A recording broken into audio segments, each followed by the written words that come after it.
now introduce our panel discussion, which is huge, and I was honored to talk to these people who are part of the panel, and they're so amazing and doing such great work individually themselves.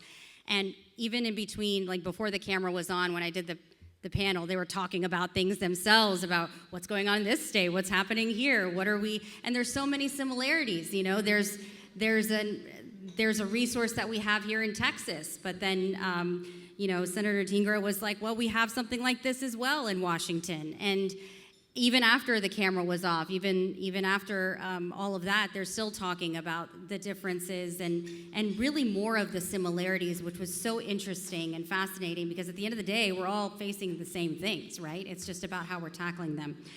Anyway, I'll be quiet now. Let's go ahead and introduce our panelists. We have Senator Manka Dhingra, Deputy Majority Leader, Washington State. She is the chair of the Senate Law and Justice Committee. As the first Sikh state legislator in the U.S., she champions behavioral health reform, domestic violence prevention, and criminal justice transformation. A senior deputy prosecutor, Manka developed the state's mental health and veterans courts. Her advocacy extends to anti-poverty and equity initiatives. A community leader and co-founder of Chaya, she is committed to creating systematic change through innovative legislation and partnerships. Also, we have next to her Wayne Young, who is the CEO of the Harris Center for Mental Health and IDD. He is one of the nation's largest behavioral health organizations, CEO of that, with extensive experience in safety net systems. He has led innovative programs in behavioral health and developmental disabilities. He chaired the Texas Behavioral Health Advisory Council and serves on the Texas Judicial Commission on Mental Health. Recognized as a modern healthcare top 25 innovator, he is passionate about improving access and outcomes in mental health care. Under his leadership, the Harris Center earned multiple awards, including Best Place to Work. A dedicated advocate, Wayne's work reflects his commitment to community-focused solutions. And lastly, holding the mic, is Stephen Glacier, VP of Business Development and Government Relations, UT Behavioral Sciences. He's a hospital administrator with 40 plus years of senior leadership experience, Vice President of Business Development and Government Relations at UT Health Behavioral Science Campus, a fellow of the American College of Healthcare Executives, and served as CEO in psychiatric acute care and long-term acute care hospitals. And together they will share insights, strategies, and challenges as they continue to make a difference. Let's give them a warm round of applause.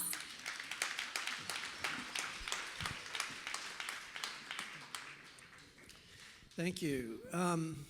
Let's start off with the topic, because it's come up several times tonight already, about the stigma surrounding mental health. Stigma surrounding mental health has been with us for a long time. I started working in this field in 1977, so I'm giving away how old I am. And it was a huge issue then, and unfortunately, it's still an issue now. The APA estimates that over half of people that are living with a diagnosable mental illness don't receive treatment. This is because, unfortunately, the stigma, prejudice, and discrimination against people with mental illness is still very much a problem. So first question for either of you is, do you think this is changing at all? Are you seeing any movement? Are we making any progress? And then what specific strategies do you think, if you've seen, that might be implemented that might help make a difference in stigma? And then I want to follow up with a question about stigma that's specific to certain cultures. But let's start with, are we making any progress? What are you guys seeing around stigma, and what do you think could make a difference? So first of all, I want to thank you for the opportunity to be here tonight. I appreciate the focus on mental health. This is a great example of something that we can very concretely do to help reduce stigma. And I also think we owe that young lady one more round of applause for her bravery.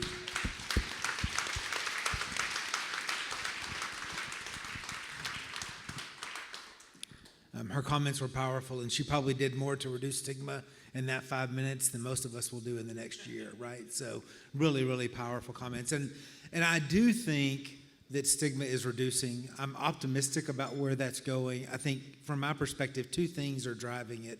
One is that this shared experience of the pandemic we all had, right? Nobody escaped that unimpacted. And there's something about the global nature of that I think makes it relatable. It's not an us and them kind of conversation anymore. It's a, well, how did that impact you? Oh, well, that made my kid really anxious a lot. That made me feel really isolated. And then the other thing is the other part that young lady represented, which is this younger generation doesn't have the same kind of hangups we do about some of this stuff, right?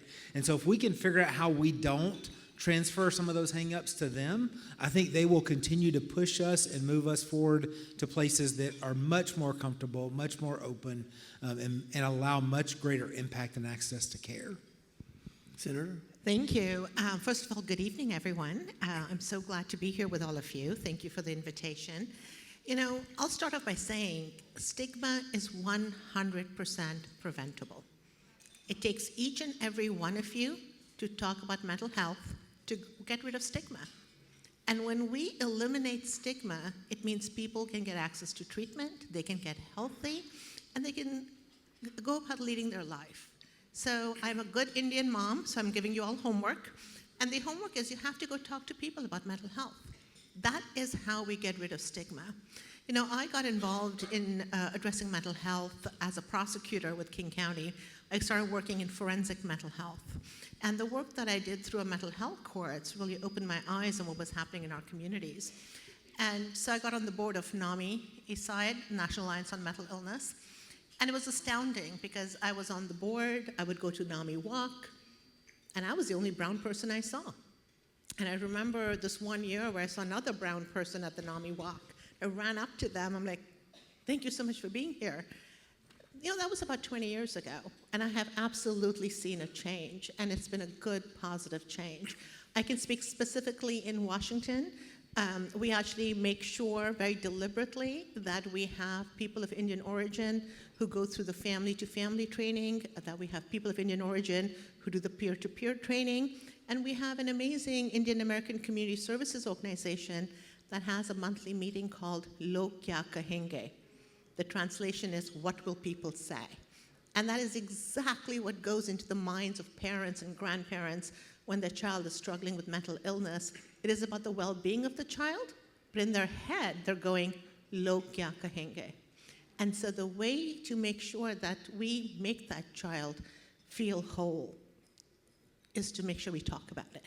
So, you know, it's the Indian community's burden to make sure they take that mantle and have these discussions, have these hearings, and create spaces where families can find support and individuals can find support. So I definitely see us in the right trajectory. COVID helped us talk about depression and anxiety, but we still don't talk about bipolar or schizophrenia. So baby steps, but heading in the right direction. So I also am optimistic for the first time in a long time that we might be making a difference. And one of the reasons is, you know, part of the problem with stigma is people don't understand, they're not educated about individuals that live with a mental health issue. So you'd think that if we could educate people, it would make the stigma less. Well, research shows that it doesn't really help that much. But what they have found does help is social connection with individuals that live with a mental health problem. It humanizes it. It helps people relate to them. And research also shows that, interestingly, that doesn't even have to be a personal connection. It can be done virtually. How many of you have seen an athlete or an entertainer in the last few years talk about a mental health challenge that they were living with? It's happening all the time now. And they're sharing this on their social media platforms. They're sharing this in podcasts.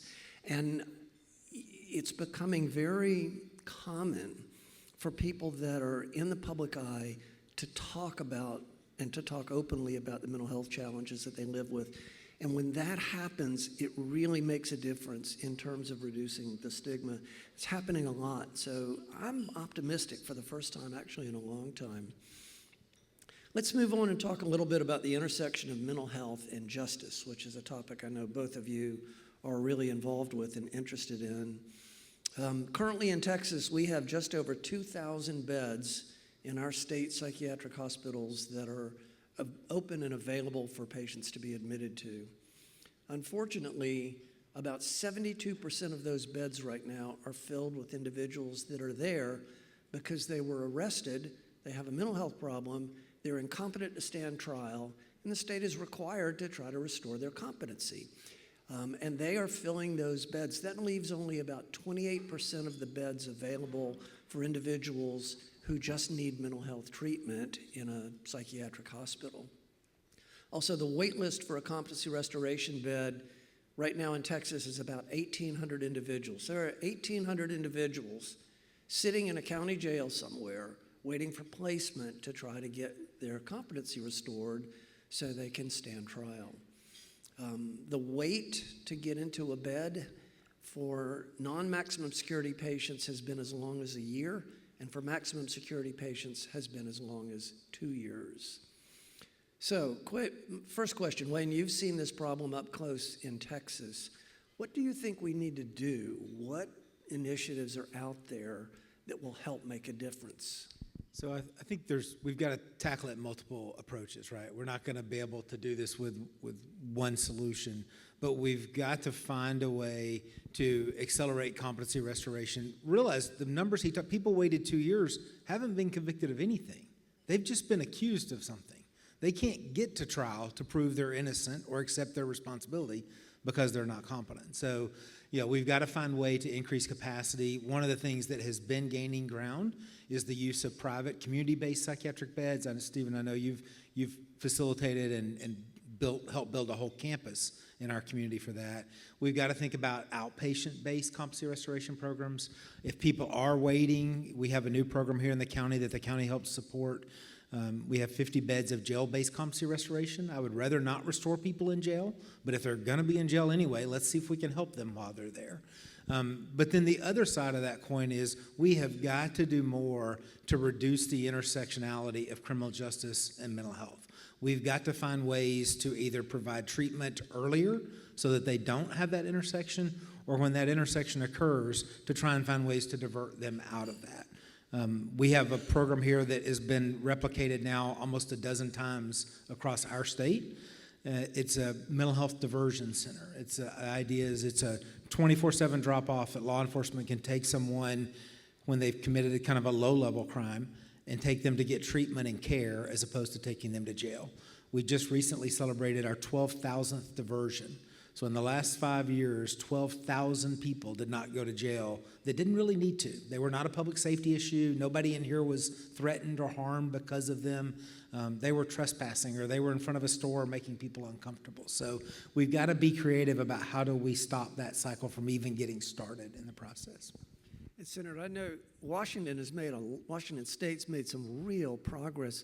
You guys, I think in the past were where we are now, and you've really made some progress, and I think you had a lot to do with that. Share with us what Washington State has done to solve this problem. Absolutely. I'm very proud of the work Washington has done.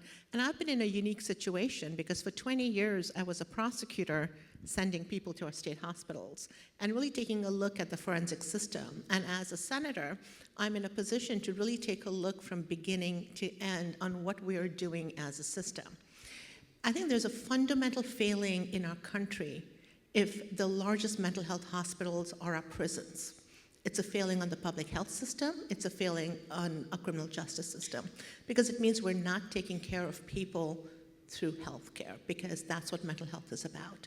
So in Washington, we have really been taking a look at talking about education, prevention, early intervention, taking a look at our civil system, and then, of course, taking a look at our forensic system, but really making sure we have supports and services at every single part of the way.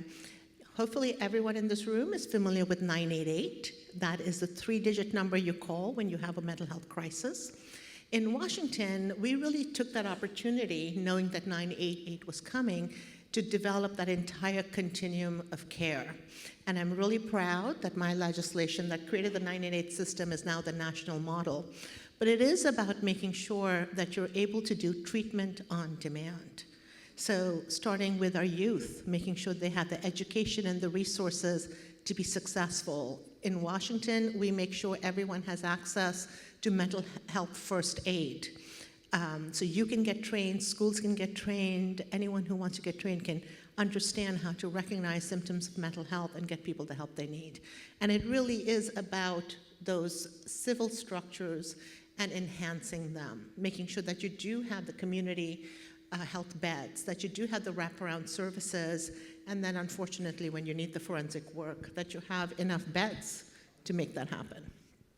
So I think another interesting point about getting people restored to competency is mostly what we do to try to restore their competency, we do in a hospital admission.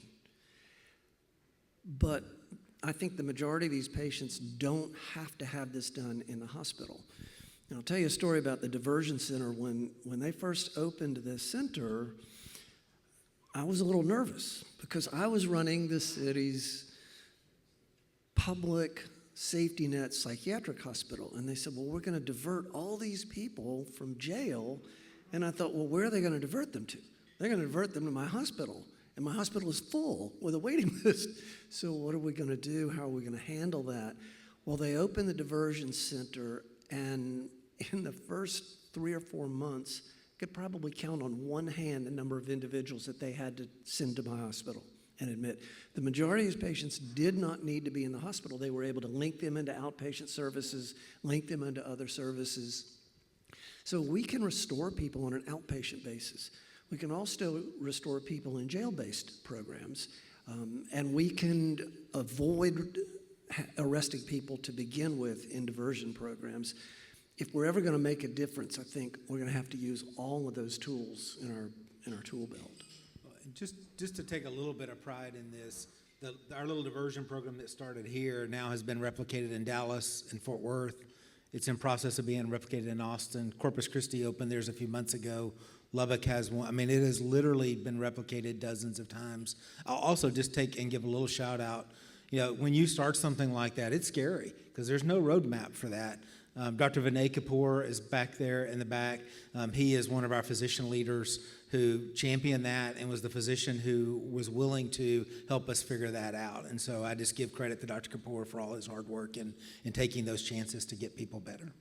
And I think this is a good example, too, of how a lot of successful public policy programs get started at the local level.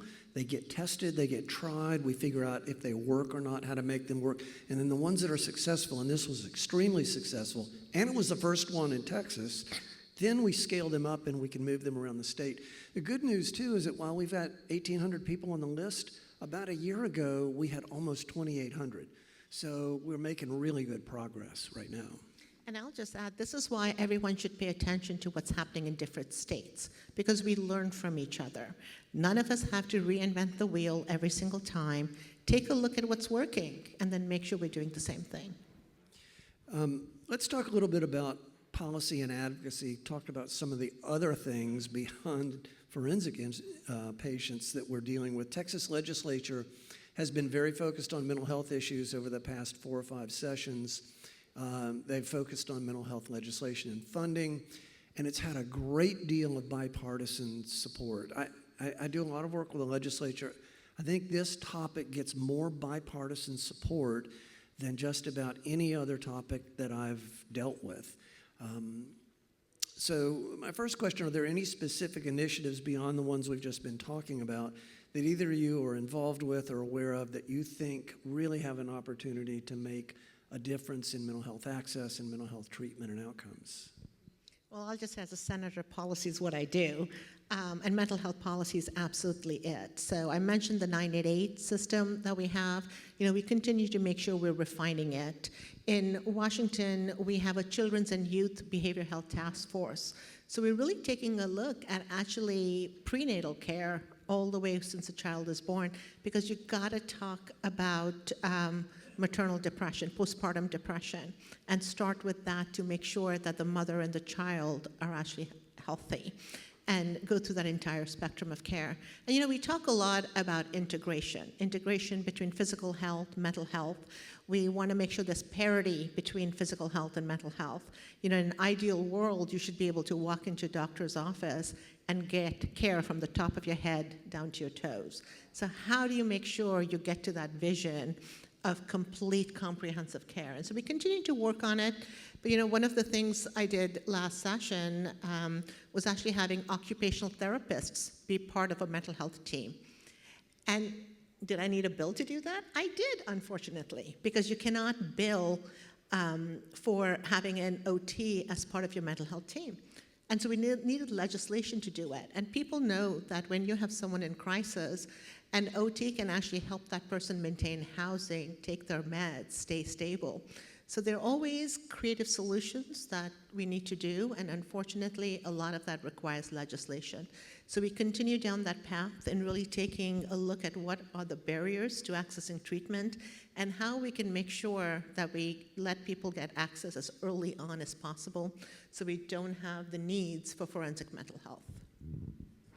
So I'm going to ask you to talk about TChat in just a minute because I know it goes through UT Health, but I will also just note that in the last couple of weeks, HHSC has released a new strategic plan related to child mental health, and it has some pretty strong recommendations.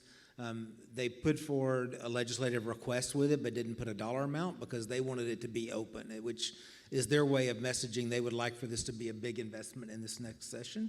And I think there's some real powerful potential in thinking about how we might transform our child and adolescent mental health system. But you've got a program that's already pretty powerfully impactful and supported. I know I'm not the moderator. I'm sorry. I overstepped here a little bit, I think. We'll swap up.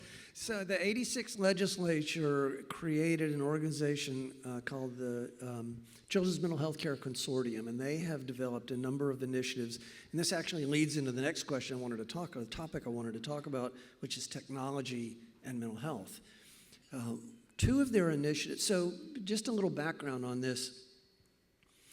There are only 800 child and adolescent psychiatrists in all of the state of Texas, and 84% of Texas counties do not have a single child and adolescent psychiatrist. Now think about that.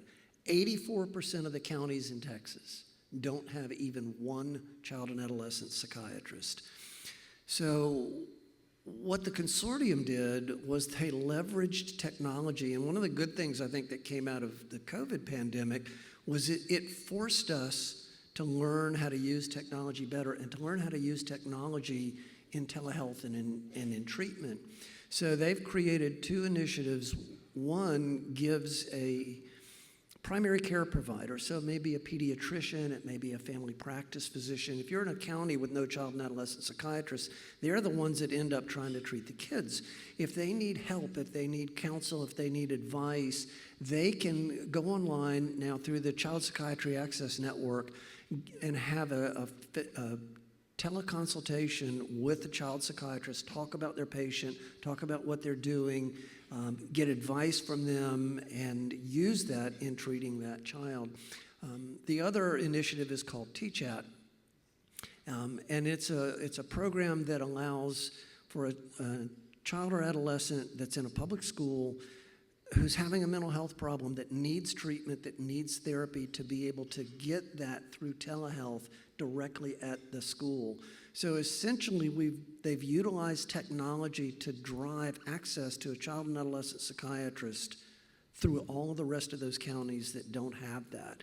And it's made a huge, huge difference. It is in most of the counties in Texas. It's in most of the schools right now, and it's made a really big difference. Let's move on and talk a little bit about workforce challenges. It's something that Wayne and I deal with all the time as we're trying to hire individuals. I've just talked a little bit about the shortage of child and adolescent psychiatrists, but we have shortages in all the mental health treatment areas. What do we need? It's a real problem. It may be in Washington as well. I don't know, but it's a real problem here. What are some initiatives that you guys think you've either seen or heard talked about that you think make a difference or might make a difference in dealing with that workforce shortage? We talk about workforce all the time, especially post-COVID. But in the healthcare arena, it's real and acute. So we've done really creative things by actually creating a behavioral health technician licensing, which is at the bachelor's level. they can actually support the master's level clinicians in doing a lot of the work, and we're doing it in partnership with the University of Washington. We were very fortunate a few years ago, the state invested in the University of Washington having a teaching hospital where they've opened about 400 beds, but it is affiliated with the university, so you have students learning there.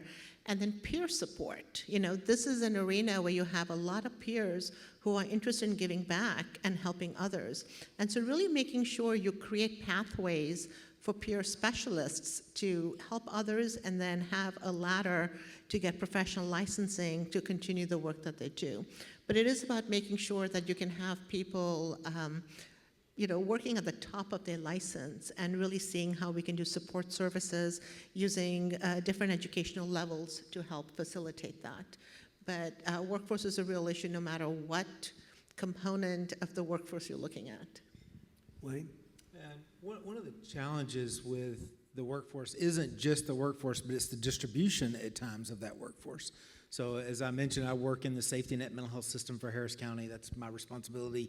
We have, on a good day, about 2,600 employees that work to take care of the 90,000 people last year that we served across Harris County.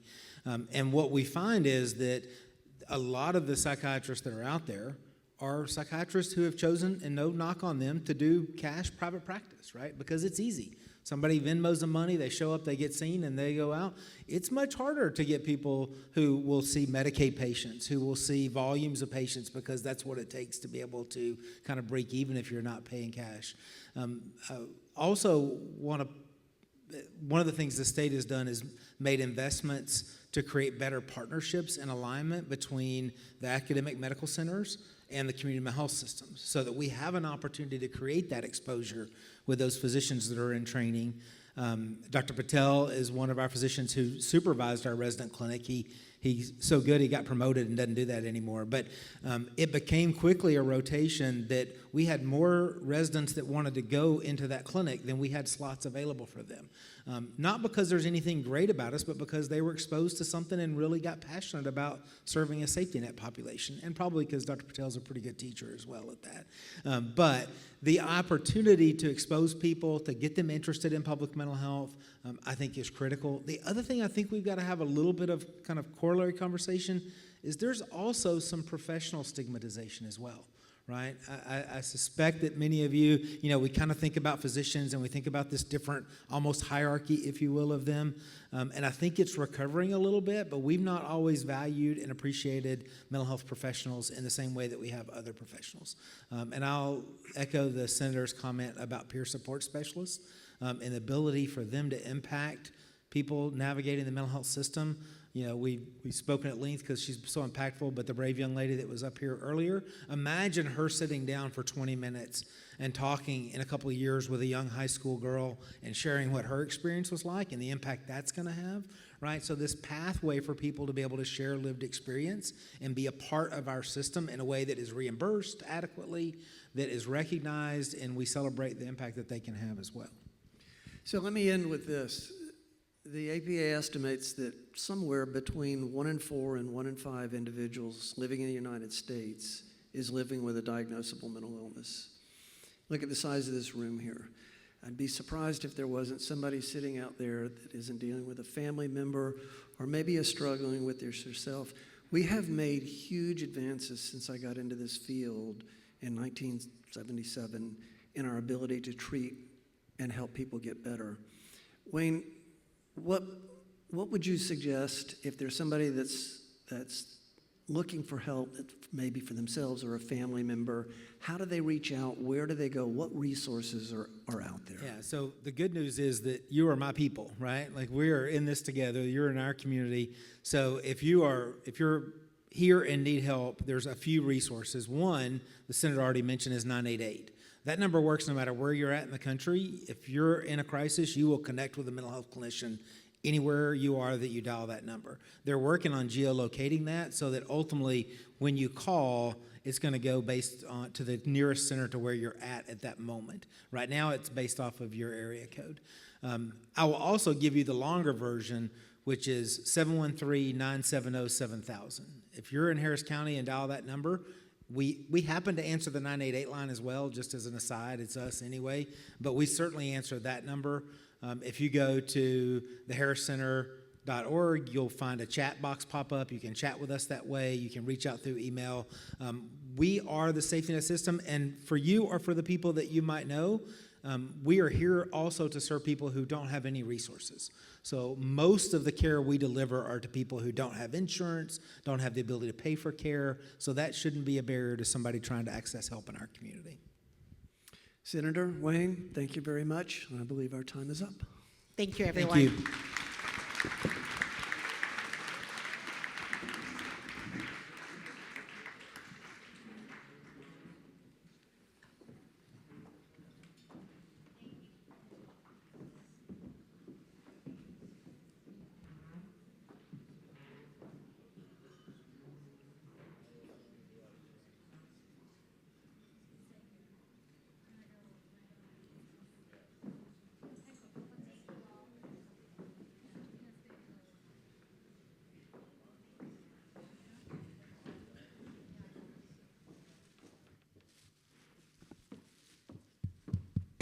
All right, I think it's working now. Thank you all so much, and please accept these tokens of appreciation as a small gesture of our gratitude. Another round of applause for our panelists, please. They bring up some great points and really sharing all of those solutions, and their expertise is so impactful.